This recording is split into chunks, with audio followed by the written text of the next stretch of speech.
Hi guys, this is Radhika here again.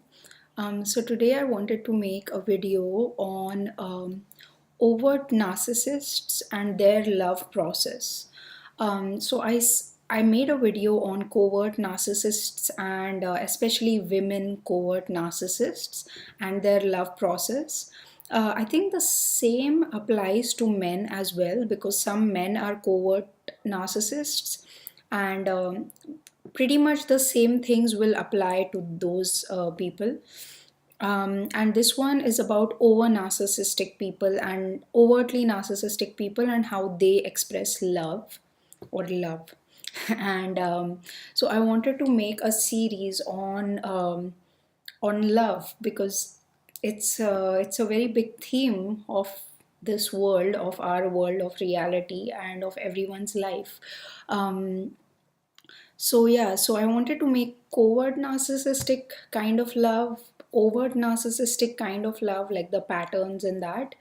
I wanted to make a video on healthy love, which is because we all are on the spectrum of narcissism and codependency, somewhere or the other. Um, like a healthy kind of a love where everyone keeps their energies, together and in a productive way. And then I also wanted to make a video on divine love, which is love beyond um, kind of the worldly realm. Um, so I wanted to make this series, and this is the second video of that series, which is overt narcissistic people and how they express their love. So as always, narcissism is a spectrum and people can fall anywhere on the spectrum. So even an overt narcissist, if he's very much on the spectrum, like malignant overt narcissist, such people don't attract people towards them because they see everyone as competition, and they are pretty much like, even though they want to be with someone, they will destroy the other person as soon as they come near them. So yeah, the process I'm describing is kind of like, for people who are somewhere on the overt spectrum but not so much on the malignant side, because also on the malignant side those people kind of go into the other cluster B disorders, which are like psychopathy, and uh, antisocial behaviors, etc. So yeah, so basically, I'm describing people who are somewhere in between. Okay, so this can be a woman or a male person, and they generally go for partners who are younger than them, because they do not like superiority in anything, not even in age. They don't want a partner who might be wiser than them or smarter than them or even older than them.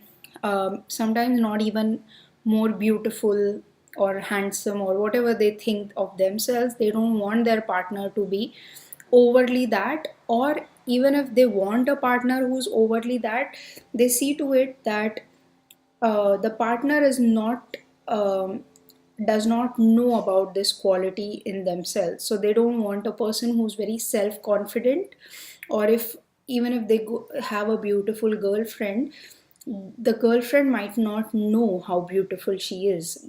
She might be under some complexes, but she might be beautiful. But they will always go for such kind of conflicted people who are not very self confident.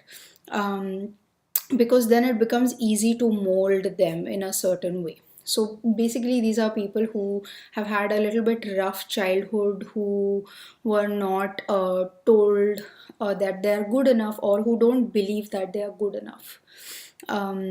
Yep, and usually these people will be loud, bashful, funny, very funny, bratish. So their behavior will be bratish, but in limits, like they might send back food at a restaurant if they don't like it, which is not like everyone who sends back food is not a narcissist, but you will see it in their other behaviors as well. They can be very charming. They'll always tell stories in which they are the hero, or they always come out looking good out of any story. They will be chivalrous if they're a guy. If it's a guy or a girl, they'll be very sexy. They'll always dress up good. They'll always have this a kind of a sexual undertone going everywhere. They are demanding, and they can also be rude. But all these qualities, when they are wooing their partner, they will temper these qualities very, very finely, very subtly. So all these qualities that they have, they won't show it right away. So if they are a brat, you will pick up that this person is a brat from the things that they are saying, but they won't off the bat like show you their entire bratish attitude. You will just pick up things here and there, and you will get to know that okay, this person is like that, but you will feel that okay, it's a very little quantity of brattiness. Okay. So in that way they are very different than covert narcissists, because covert narcissists, they want a hero. They want a hero to save them, and then once they are saved and once they are in a relationship with a hero, they slowly turn the hero into the villain. And they are always the victim.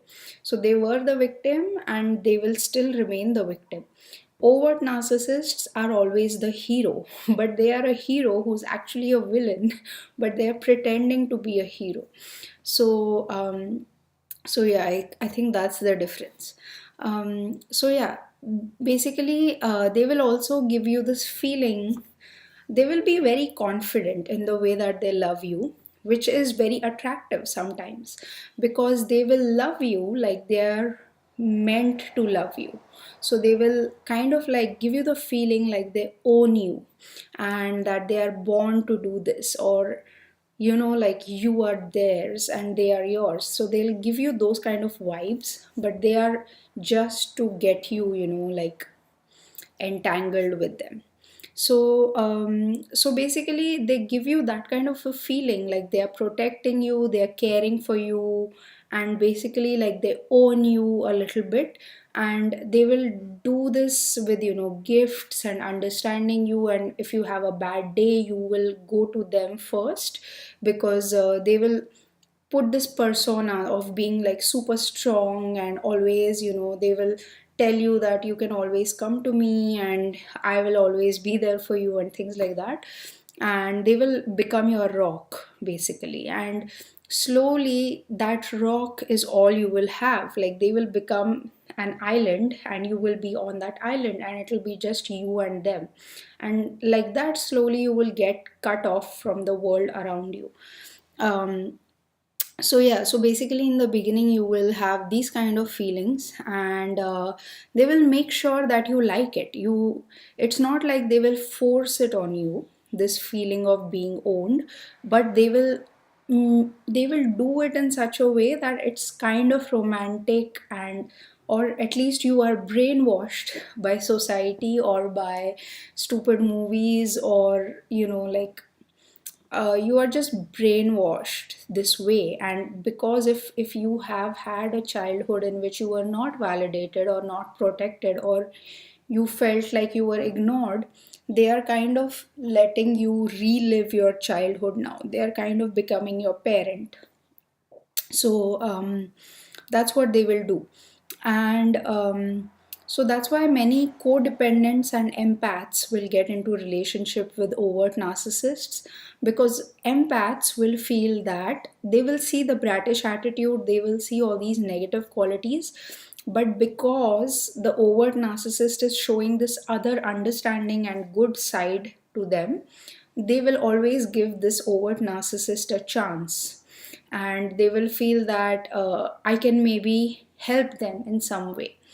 Um, and the codependent, they will be attracted towards an overt narcissist because they confuse this confidence or overconfidence that the overt narcissist has to real confidence. They confuse it with real confidence, and they want to have that real confidence, because a lot of codependents feel like they lack it, and they want it from outside. They want someone else to be like that. So they feel that via this connection that I have with the overt narcissist, I also experience the confidence. And they also crave power, which the overt narcissist has, and sometimes they feel like they have power because their partner has power. But actually, their partner doesn't treat them as an equal, because an overt narcissist is not going to treat a codependent as an equal. They feel like the codependent should be grateful that they are in my life and I'm giving them so many opportunities. So that's the dynamic the overt narcissist shares with the codependent. And the codependent might know it, but they will think that maybe that's okay, I'll just ignore that feeling, but at least I'm getting to experience power and confidence and happiness through this person. So they will keep staying in that relationship. um, so the overt narc, once they have gotten through this phase of like trying to convince the other person that they are the hero that they think they are, they will actually get their nails deep inside their partner. So before they have all these qualities that I mentioned, they show them little by little. Now once they know that the partner is all in, they will just go all guns blazing on the partner. So this will be little by little again, but it will be extreme, like extreme control, extreme rudeness, extreme brattiness, extreme self absorption. So basically they will feel that this person should be grateful that I am their partner. And they just want the partner to do everything according to their own wishes, and they pretty much start treating the partner just like a puppet. So the partner is a puppet who has to do whatever they want the partner to do. And so the partner might feel like my boundaries are being violated, but then every partner will be in a different kind of a circumstance, situation, etc. So a lot of times partners will get stuck with an overt narcissist, and only after they have married or committed to something long term will they understand that, oh, this person is an overt narcissist. And every time, like, the control and manipulation becomes too much, and it will just keep on increasing unless the overt narcissist actually recognizes that something is wrong with me and starts to do something about it. So no matter how much you will tell this person, they will not accept it. And some of the tactics that they will use on the partners is that they will be dismissive, they will break down the partner's self confidence little by little. It could be isolation from friends, from family, sometimes even financial isolation. Basically, all the messed up things that the overt narcissist has inside of them, now they have a platform to put it out on, and the platform is the partner. So it becomes very difficult for the partner to to kind of analyze all this and with a clear head or a clear understanding, do something constructive about it. Because if you are in love with the overt narcissist, it's really bad, because you love this person and now this person has turned into a monster. And when you actually fell in love with them, they showed you that they were the hero. So it kind of gets very confusing, and you lose a lot of trust in the world and even in your own judgment, because you feel like it was your choice to be with this person. And that's fine, because we don't know everything in the world and we are not supposed to, and we are supposed to learn everything when we are faced with those circumstances. So if it is your circumstance and if you are learning it, then it's fine. It's nothing to blame yourself about, because the person cheated you and you got cheated, and it feels bad to get cheated, but that's fine. You feel bad and then you move on and then you do something productive about it. So it's bad in these situations because mm, pretty much the only solution you have is to keep your balance, is to leave the situation. And if the overt narc is not so much on the malignant spectrum, if you have a friendship with them and if you see that these are only learned behaviors, maybe the overt narcissist's parents or family unit is narcissistic, and that is why the overt narcissist is not actually this person, but they have picked up these behaviors from their childhood, and they just go on repeating these behaviors because that's what they have been taught since, or not taught, but that's what they have seen since they were children. And that person has never thought otherwise. Like, that person has never actually realized that they can stop this behavior and do something else. That thought has never come to that person. And if you are in a friendship based relationship with the overt narcissist, and if you are able to explain this to them in a good way, in a productive way, in a way that doesn't hurt their already very fragile ego, um, then there is a chance that that person might really do something about it. And if you have a friendship based relationship, I would suggest the same things that I suggested in the covert narcissistic videos. Make sure they drink water, and you will have to parent them even though they are trying to be your parent.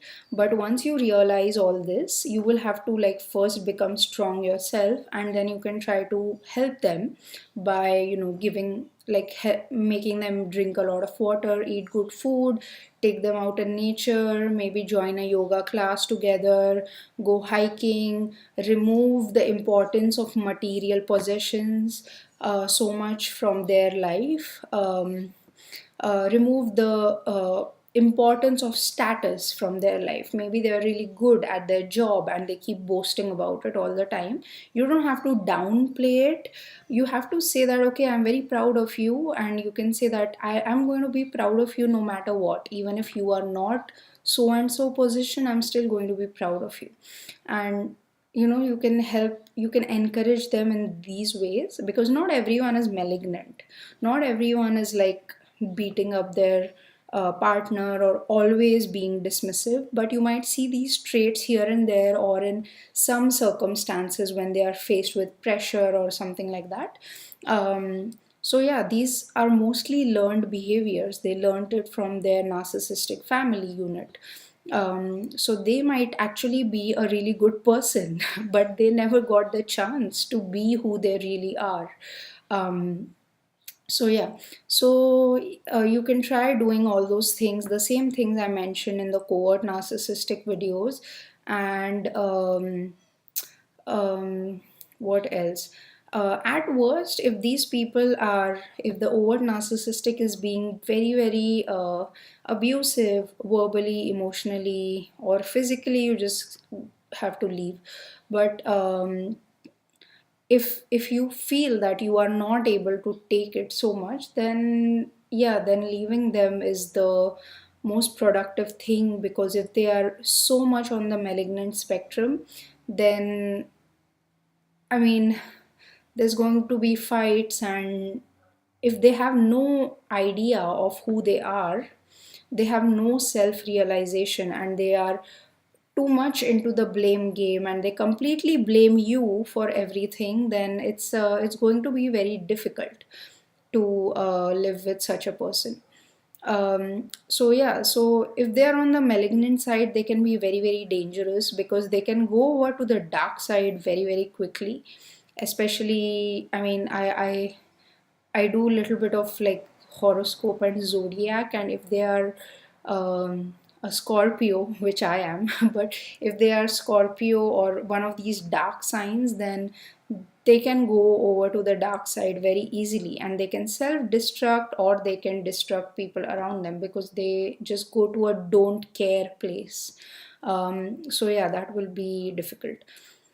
um, yeah, and then in conclusion, I will say that, to relate it with the chakras that I talk about, like, overt narcissists will really show you, and covert narcissists who are on the malignant side will really show you how this emotion of love, which is actually so divine and so pure, how it can be turned into something so dark and so malevolent. And they do this because the love that they have, which all humans have, it manifests itself for these people from the Swadhisthana and the Manipur chakra. And the Swadhisthana chakra is all about using. So they, if they are very much on the malignant side, they simply use this person as, like a punching bag, or I mean verbally, or like if it's really bad physically. Um, and then they just basically use this person. The even the other manifestations of love, like physicality in love and things like that, they are very very what do you say, control based, and very it's not out of love basically, it's out of something else. And then Manipur chakra is all about owning, like owning things and taking care of things that I own, only because these are my things, and if it is someone else's, I don't care. So it's like Swadhisthana chakra, people simply use things and throw them away, and that's the worst kind of narcissism.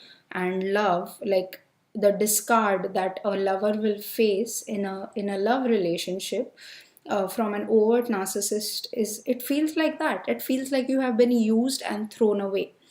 And that is because this person is operating from, all their energies are manifesting from their Swadhisthana chakra, which is the second chakra, which is very very reptilian in nature. It's a very crude kind of an existence.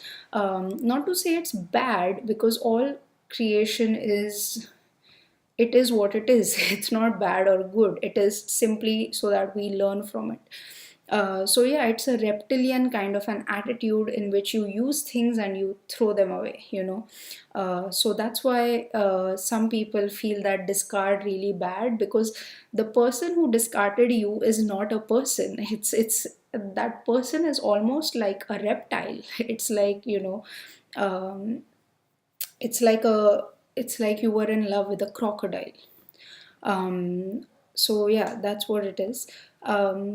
Then from the Manipur chakra, these are the people who control, so they will take care of you. It's not like they won't. They will, see to it that you are eating well, that you have enough money, that you are living well, you have good clothes, etc., etc.